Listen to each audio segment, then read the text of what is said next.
यहाँ उत्पत्ति हम 7 अध्याय पढ़ेंगे और परमेश्वर की स्तुति करेंगे। यहाँ उत्पत्ति अध्याय का 7 में लिखा है, तब यहोवा ने नूह से कहा, तू अपने सारे घराने समेत जहाज में जा, क्योंकि मैंने इस समय के लोगों में से केवल तुझी को अपनी दृष्टि में धर्मी पाया है। सब जाति के शुद्ध पशुओं में से तो तू 7 जोड़े अर्थात नर और मादा लेना, पर जो पशु नहीं शुद्ध नहीं है उनमें से 2 लेना अर्थात नर और मादा। और आकाश के पक्षियों में से भी 7 जोड़े अर्थात नर और मादा लेना, कि उनका वंश बचाकर सारी पृथ्वी के ऊपर बना रहे, क्योंकि अब 7 दिन और बीतने पर मैं पृथ्वी पर 40 दिन और 40 रात तक जल बरसाता रहूंगा, और जितने प्राणी मैंने बनाए हैं उन सब को भूमि के ऊपर से मिटा दूंगा।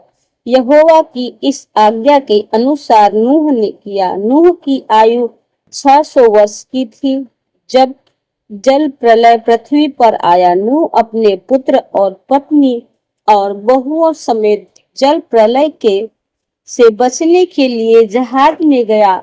शुद्ध और अशुद्ध दोनों प्रकार के पशुओं में से, पक्षियों और भूमि पर रेंगने वाले जंतुओं में से भी 2 अर्थात नर और मादा जहाज में नूह के पास गए, जिस प्रकार परमेश्वर ने नूह को आज्ञा दी थी। 7 दिन के उपरांत प्रलय का जल पृथ्वी पर आने लगा।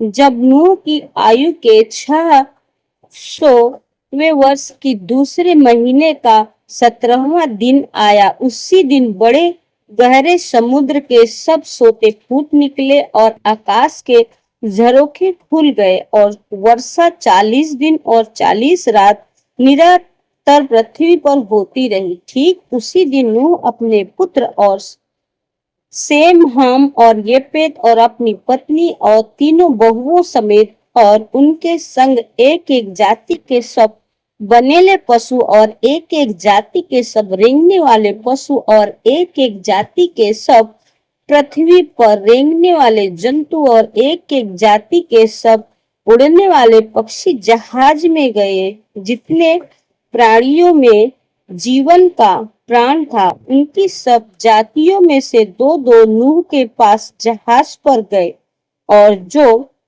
गए वे परमेश्वर की आज्ञा के अनुसार सब जातियों के प्राणियों में से नर और मादा गए। तब यहोवा ने जहाज का द्वार बंद कर दिया।